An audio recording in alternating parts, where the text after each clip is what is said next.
welcome to this episode where we are going to be talking about all things intuition and energy and the art of listening to your inner wisdom. So, we're also going to be touching on the psychology and science behind intuition, why it's so essential, and how to strengthen your connection through your spirit guides and spirit animals too.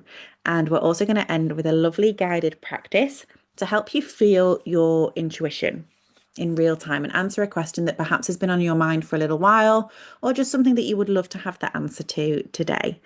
So, let's explore what we mean by intuition, because it is a term that is spoken about quite frequently, especially if you are in the personal development or spiritual world. And I think there's often confusion as to what we are referring to when we talk about intuition, but really it is your own natural intelligence of your inner world. It is not something that you need to learn how to use or what to do with it. It is already within you. So it's just a case of remembering and reconnecting, because we live in such a busy world where we are inundated and it's noisy and we are always consuming, we're scrolling, or we're busy doing all of the things. And all of this going on can really, it can suffocate your intuition, because your intuition is really subtle. It's really quite quiet. And people often get confused between the ego and intuition, because the ego will often want to advise, shall we say, and stop you. And people can often mistake that for being intuition. And actually, it isn't the case. And they've just got in their own way. So we want to make sure that we have that distinction. Okay. But intuition is that immediate understanding. So in psychological terms, it is what we just understand and we accept without any conscious reasoning, without any logic or rational thought behind it. And if we look at the neuroscience, then this shows us that intuition arises primarily in your brain's right hemisphere.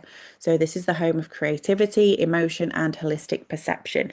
So where your minds rapidly process subtle cues and patterns before that logic has time to catch up. Your heart also has a major role as well. And there's a ton of research from the Heart Math Institute about the heart's electromagnetic field and its ability to actually sense changes in the environment milliseconds before your brain does. So how cool is that? And if you ever say, oh, I just have a feeling, or I'm going to go with my gut, you're actually describing something that is very, very real. We do have this body-based, measurable intelligence, which is really cool, really fascinating. So conversations about intuition aren't new. And if we go back a little bit in time, if we look at the work of psychologist Carl Jung, in his collected works on psychological types, he called intuition one of the four functions of consciousness, alongside thinking, feeling, and sensing. And he wrote that intuition is that perception via the unconscious. So it's a process that transmits information in an unconscious way, meaning it's in a way that we're not typically aware of. It's happening all of the time. We are just not focused on it. We're just not aware that it's going on. Now, to Jung, intuition was how our deeper mind and the collective unconscious spoke to us through things like symbols, images, dreams. He has loads of research on dreams, which is just really, really fascinating, and also sensations. And if you love archetypes and you've looked into his archetypal work, it's where that archetypal wisdom filters into your personal experiences as well. So there's tons of stuff for you to go and explore on this if you want to dive deeper into it from, just sparked from this episode. But this is the work that I adore to do with my clients. And obviously, as someone who works with divination, if you're working with symbols like tarot or spirit guides or animal totems, you're engaging in this exact same process that Jung studied. So that communication between the conscious self and the deeper levels of the psyche, or what I call the soul. And this is why, I will often refer to myself as the soul coach, because I can see this in people. I can see people's soul, their path, their purpose, what they're destined for, what they're capable of, where they're getting in their own way. And I will bypass the ego and the bullshit and of the human that is just talking nonsense. And I want to work directly with your soul and your intuition so that you're actually living that purpose, right? Now, we can also have a little look at another amazing scientist, Albert Einstein, but you didn't think he was going to pop up in this podcast. But he approached intuition from the direction of science. And he famously said that the intuitive mind is a sacred gift and the rational mind a faithful servant.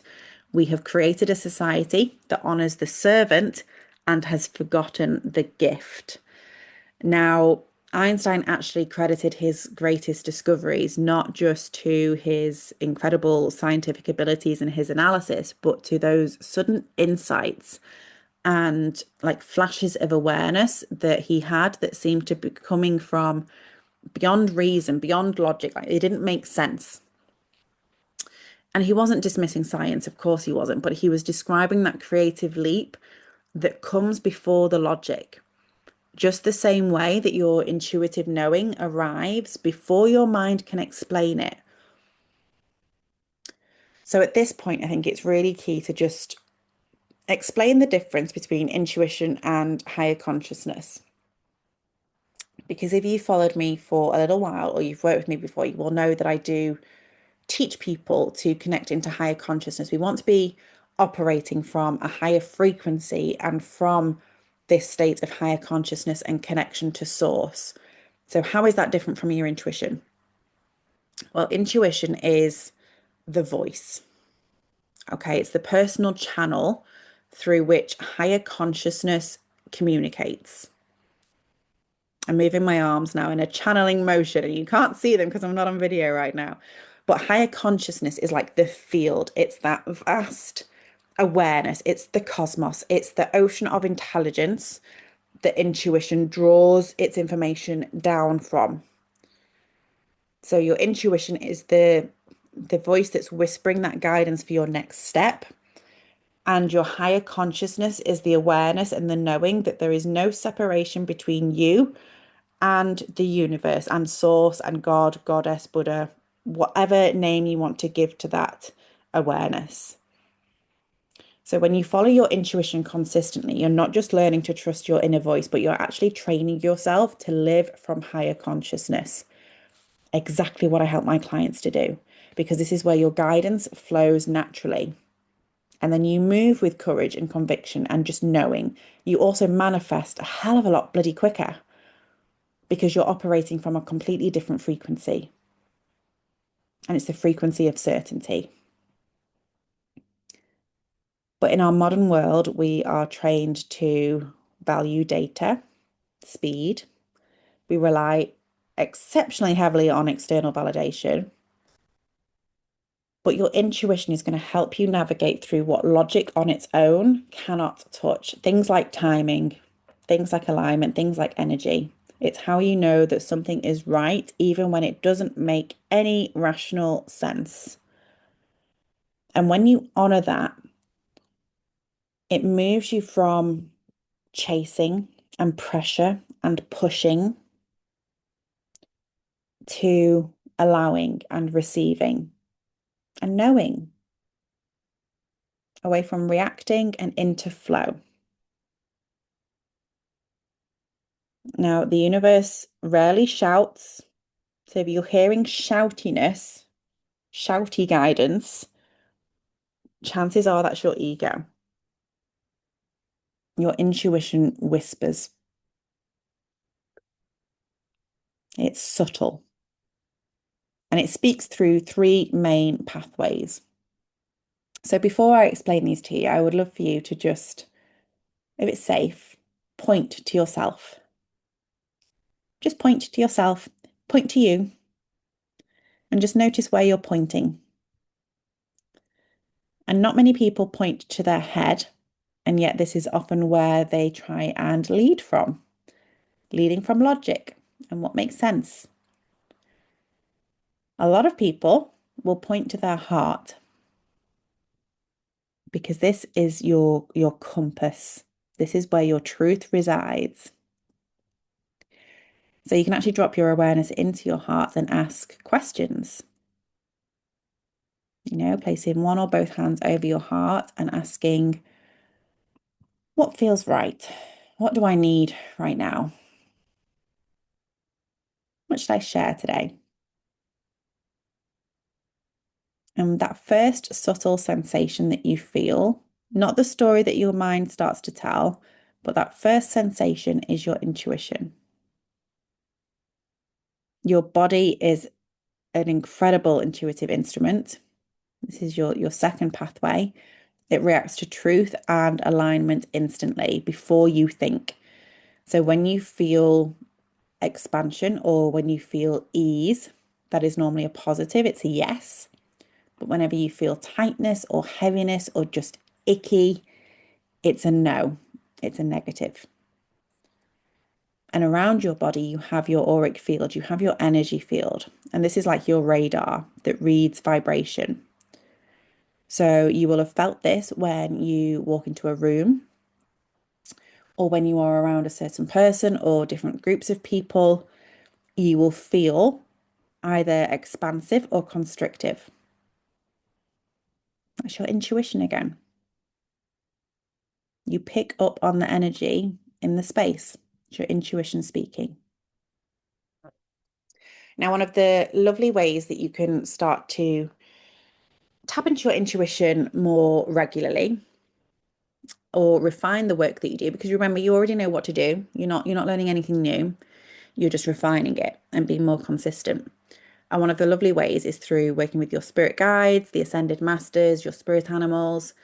And for a lot of people, I find that this helps because it helps them, firstly, to personify, which can bring a level of detachment, which for those that are finding the level of responsibility a little bit of a challenge, this can be really beneficial. But also for a lot of people, for whatever reason, they find it easier to take guidance and insights from another being rather than from themselves. Now, we are all one anyway. But if that helps you, then working with your spirit guides can be a lovely way. But also for me, it just brings an extra like layer of protection and guidance and feeling supported. So your spirit guides are benevolent beings who walk beside you in this particular lifetime. They do change. They could be ancestral energies, they could be your guardian angels, they could be light beings. You may also have guides who have been earthside with you, and you've got your ascended masters like Buddha, Jesus, Mary Magdalene, Saint Germain, Archangel Metatron. There are so many different guides, and there's an amazing book called Ask Your Guides by Sonia Choquette, who, yeah, just explains beautifully the different types of guides that we have and different ways that you can work with them. So definitely check that out. But working with these different energies, each of the guides that we have and each of the ascended masters, they have their own unique kind of like energetic signature. So if I'm doing like divine feminine embodiment, then I will either work with the goddesses or I will work with like Mary Magdalene energy. Or if I'm focusing on manifestation and spiritual clarity, then Metatron can really assist with that. If I'm doing violet flame activations, then Saint Germain is going to be my go-to for that alchemy and transformation. But when you connect into these energies, you adopt the same energy, you raise your vibration. And the higher your vibration and your frequency, the clearer your intuitive reception becomes. And another really lovely way that you can work with these guides is to also work with your spirit animals. And I'm actually going to be doing a free training on this in my Facebook group this week. So do check that out if you're not already in there. I'll put the details in the show notes for you on my link tree. But spirit animals are a lovely way that a lot of people like to be introduced to working with guides. Similar to angels, people find it sort of like a more gentle introduction. And if you're somebody who loves animals or you have pets and animals earthside, you'll probably find this a really lovely way of stepping in to working with your guides and strengthening your intuition this way.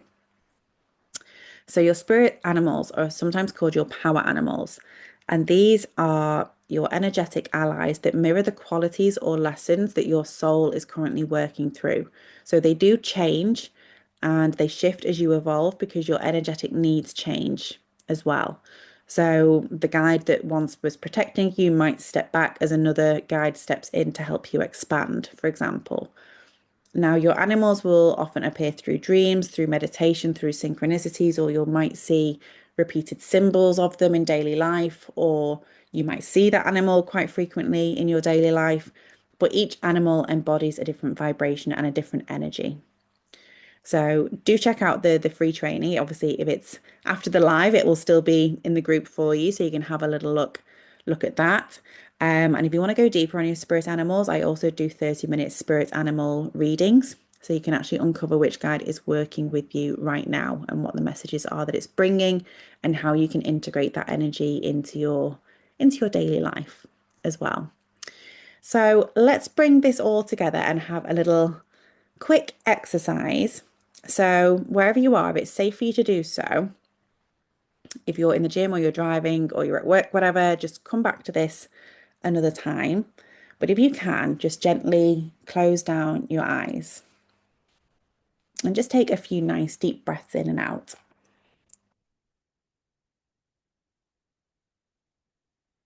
So steady breath in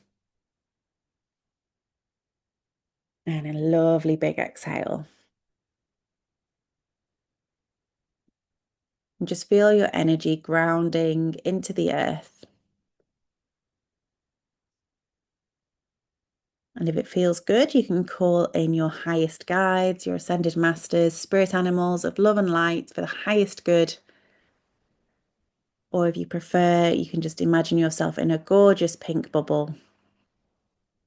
Just creating that circle of wisdom and protection in a way that feels good for you. Now, if you place one or both hands over your heart and just bring to mind a small question, just something that you'd really like clarity on, something that you would love to learn or know today.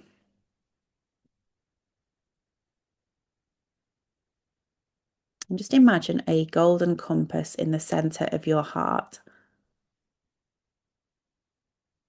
And as you ask, show me what yes feels like. Notice how your body feels. Does it feel lighter, open, warm, expanded? You might even see the compass change direction,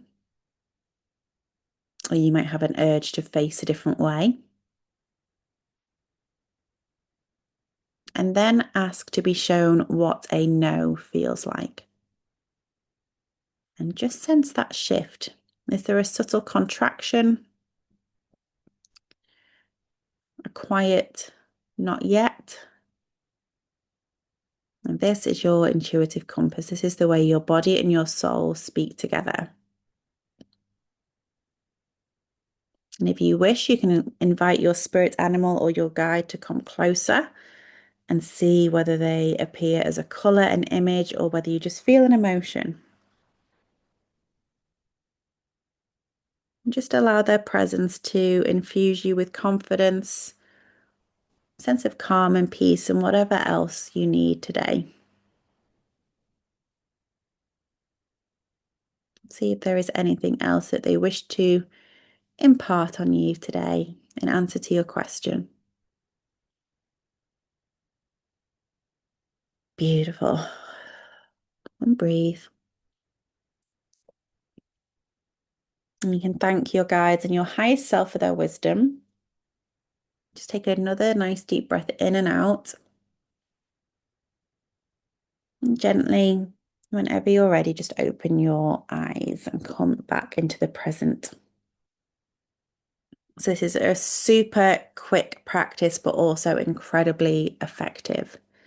So you might want to take a few moments to journal what you noticed, any sensations, colors, words, or feelings. And these subtle cues are all your intuitive language developing. So the more that you record and make notes and reflect on this, the stronger that your trust in your own intuition is going to become. So remember, your intuition is not something outside of you.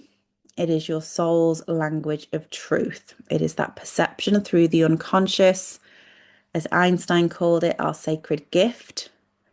And when you honor that gift, you reconnect with higher consciousness and the vast intelligence of the universe that is expressing itself through you.